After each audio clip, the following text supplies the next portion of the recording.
Siwingwa, search yourself. Search yourself, Emilia Siwingwa.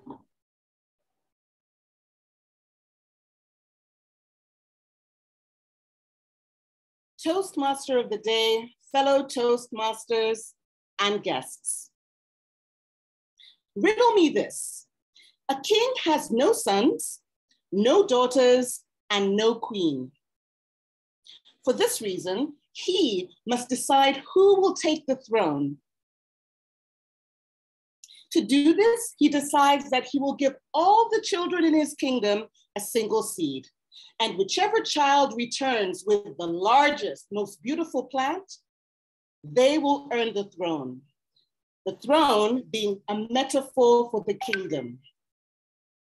At the end of the contest, all of the children come to the palace with their enormous and beautiful plants in hand. After he surveys the children's pots, he finally decides that the little girl with an empty pot will be the next queen. Why, my friends, did he choose this little girl over all of the other children with their beautiful plants?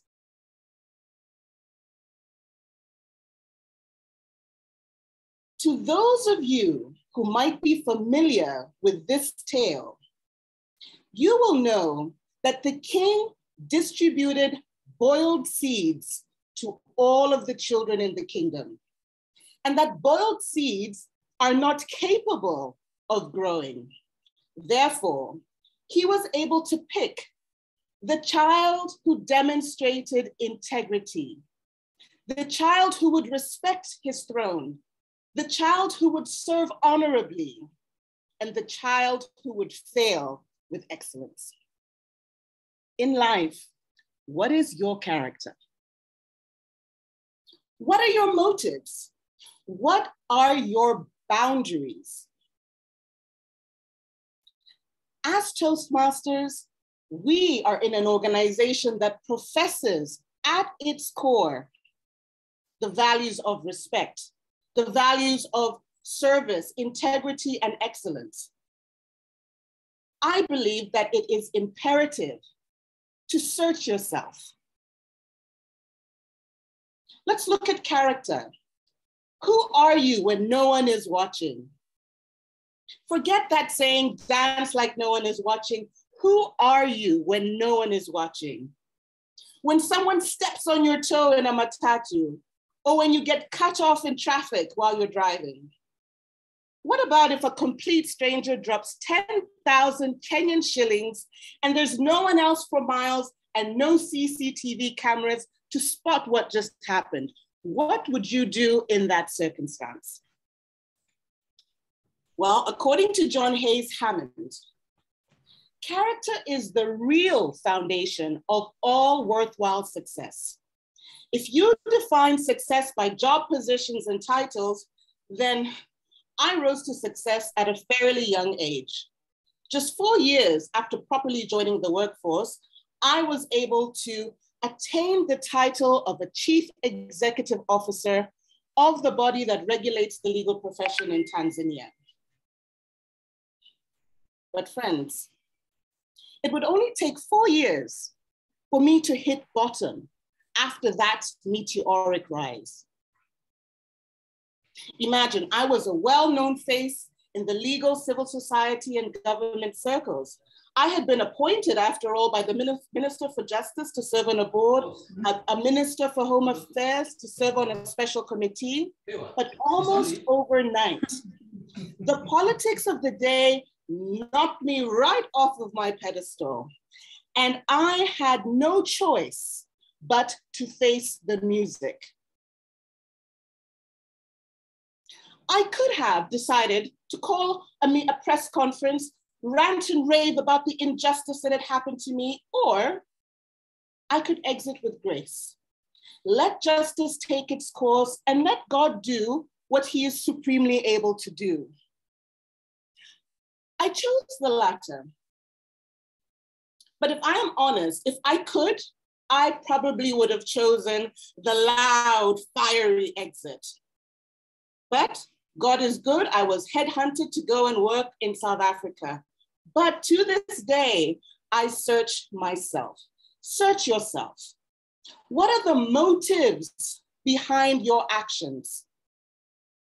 A French philosopher, Jean de La Bruyère, said, "It's motive alone which gives character to the actions of men." I can only thank God for a rich network of friends and peers, but I can tell you now that I was once involved in an interesting debate. In 2019, I was invited into, I can say, an illustrious group of African professionals, 20 of us, so to speak, nominated and selected into the prestigious Archbishop Tutu Leadership Program. And when we got there, I must say, I didn't know anybody, but it felt like everyone was talking to each other and knew everyone. And I can tell you right now, nobody knew who I was. It got us talking about, well, what do we do on social media? And what motivates us to do things on social media? Is it fame and renown? Or is it something else? Am I truly saying yes to helping somebody else? Am I truly saying yes to leading with integrity? What motivates us? Not only when no one is watching, but especially when everyone is watching. Search yourself. Finally, what are your boundaries, my friends? Your boundaries. There's an unattributed quote that says, "A lack of boundaries invites a lack of respect." What is the point beyond which you would not go because it is completely against your moral compass? Something that would truly shake your core. Something that might appall you. I can tell you that when I first started working in Tanzania and started attending government meetings, I would always be faced by the brown envelope. And I would ask myself, I'm gainfully employed, I'm here for a meeting. What is this brown envelope for? So I got into the habit of writing in the sign-up sheet, "Return cash, signed Emilia Siwingwa." I was not very popular, but I gained respect. Remember the ministerial appointments I told you about? And as I've grown in my professional maturity, I've started to question, truly question what my boundaries are. What am I willing to say yes to? And what will I unequivocally say no to? How about you? Let's go back to that riddle, my friends. If that king had approached you, would you return with a big plant or an empty pot? Search yourself. Back to you, Toastmaster of the Day. What an inspiring speech, Emilia. First of all,